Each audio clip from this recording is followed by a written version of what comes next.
था आप लोगों के सामने समास में कर्मधारय और बहुव्रीहि के बारे में बताने जा रहा हूं।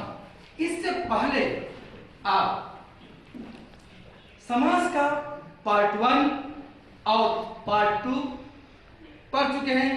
मैं आशा करता हूं कि आप पढ़कर आए होंगे। यदि नहीं पढ़े हैं तो पहले उसे जरूर पढ़ लें, तभी आप इसको समझेंगे, अन्यथा इसको समझ नहीं पाएंगे। अब देखिए इन दोनों में अंतर क्या है, कर्मधारय और बहुव्रीहि समास में क्या अंतर है। आपको बताया गया था कि कर्मधारय समास में पूर्व पद विशेषण या उपमान होता है।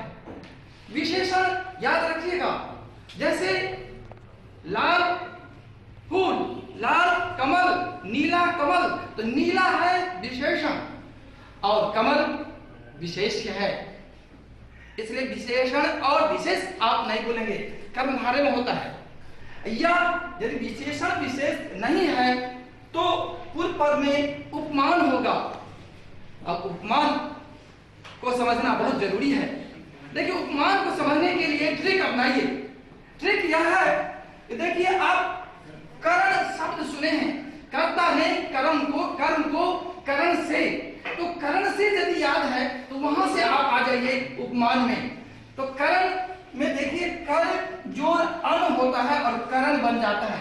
अब ऐसा करिए, अण से चिन्ह आप बनाए, इतना तो आप याद रख सकते हैं। उसी तरह आप यहाँ क्या करिए, जो उपमा जो अण हुआ है, उपमान हुआ है, इस अण का से अर्थ ना करके जिससे अर्थ कर लीजिए, जिससे कि आप आसानी से उसका अर्थ कर लेंगे और उपमान की परिभाषा आपको याद नहीं करनी पड़ेगी।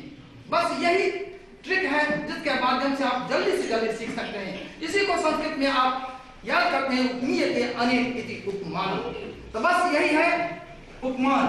तो इसमें उपमान रहेगा, अर्थात जिससे आप तुलना करते हैं किसी चीज की, वो उपमान है। और उसी तरह उपमेय में समझ लीजिए, जो पा जोड़ ए, स्टेशन पर जाते हैं वहां लिखा रहता है यहाँ शुद्ध पेय जल है, तो पेय जल का अर्थ कैसे आपने पीने लायक लगाया, जरा यहाँ देखिए, पा धातु और ए प्रत्यय है, तो ए प्रत्यय मिलने से पेय बन गया है। उसी तरह उपमा जोड़ ए करने से उपमेय बन गया है।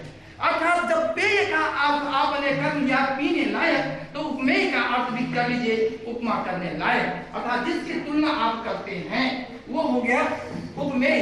इस तरह आप उपमान और उपमेय की परिभाषा याद किए बिना समझ सकते हैं। अब देखिए याद रखिए, पूर्व पद विशेषण होगा या तो उपमान होगा, वो कर्मधारय समास हो जाएगा। जैसा कि नीला है जो कंठ, नीला है विशेषण और कंठ है विशेष। उसी तरह महान है आत्मा, तो महान है विशेषण और आत्मा विशेष। उपमान उपमेय में आइए, घन है जो श्याम, तो यह उपमान उपमेय आपको समझाया गया है, तो इससे आप समझ लेंगे। वहीं पर बहुव्रीहि में जरा जाकर देखिए वहां क्या हो रहा है, वहां तीसरा पद प्रधान होता है।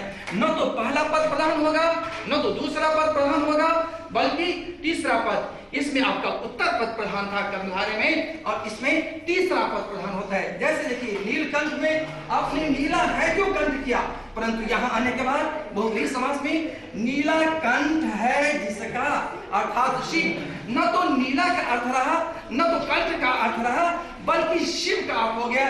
इन दोनों पद में से कोई भी प्रधान नहीं है। उसी तरह देखिए महान आत्मा है जिसकी, तो न महान का अर्थ होगा न आत्मा, बल्कि जिसको आपने महात्मा कहा है वो व्यक्ति प्रधान हो गया, तो महात्मा हो गया वहां बहुव्रीहि में। तीसरा पद कहिए या अन्य पद प्रधान कहिए। उसी तरह आइए घनश्याम में, आपने घनश्याम में यहाँ कहा घन है जो श्याम, यहाँ कहा घन के समान है जो श्याम, अर्थात श्री कृष्ण। तो घनश्याम करने से आप श्री कृष्ण का अर्थ कर लेते हैं। न तो घन का अर्थ है न श्याम का अर्थ है, बल्कि श्री कृष्ण का अर्थ हो गया। इन दोनों पदों में से न तो पूर्व पद प्रधान है और न ही उत्तर पद प्रधान है, अपितु तीसरा पद प्रधान है। उसी तरह यहाँ आपने तीसरा पद प्रधान नहीं किया, बल्कि आपने उत्तर पद को प्रधान कर दिया। बाद वाले पद को, यही अंतर होता है। इसी तरह द्विगु में भी हो जाता है।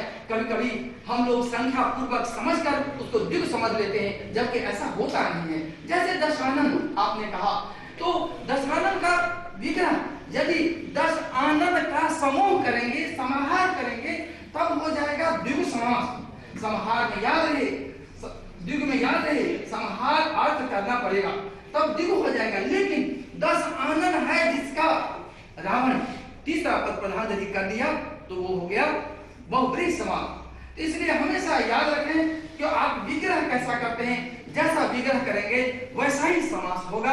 आप समास का और अधिक से अधिक उदाहरण करें, जिससे कि आप कहीं भी उसमें आपको कहीं भी संदेह नहीं होगा।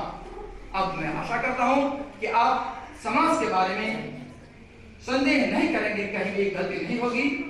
और यदि नहीं पढ़े हैं पहले वाला पाठ, तब जरूर पहले वाला पाठ समास पार्ट 1 और समास पार्ट 2 पढ़ें, तभी आप आसानी से समझ जाएंगे। बस आज इतना आप कंप्लीट कर लेंगे, तो फिर दूसरे दिन हम इसमें और कुछ आगे बताएंगे। और याद रखिएगा, समास में एक सम उपसर्ग है और अस धातु है। वैसे धातु के अंदर जाएंगे तो असुत छेपे धातु है, वहां जाने की आपको जरूरत नहीं है। आप बस इतना ही याद रखें कि सम अस सम उपसर्ग है, जिसका की अर्थ है संक्षेप। सम से संक्षेप याद रखिए, और अस है, दोनों को मिला दिए जब, तब हो गया संक्षेपीकरण, अर्थात समसनम समासा, यही कहा गया है। इसलिए अर्थात संक्षेपीकरण को समास कहते हैं। बस इसको ध्यान रखेंगे, फिर दूसरे दिन मिलेंगे और कुछ बात करेंगे। अच्छा लगे पसंद कीजिएगा, लाइक कीजिएगा, सब्सक्राइब करना नहीं भूलिएगा। बहुत बहुत धन्यवाद।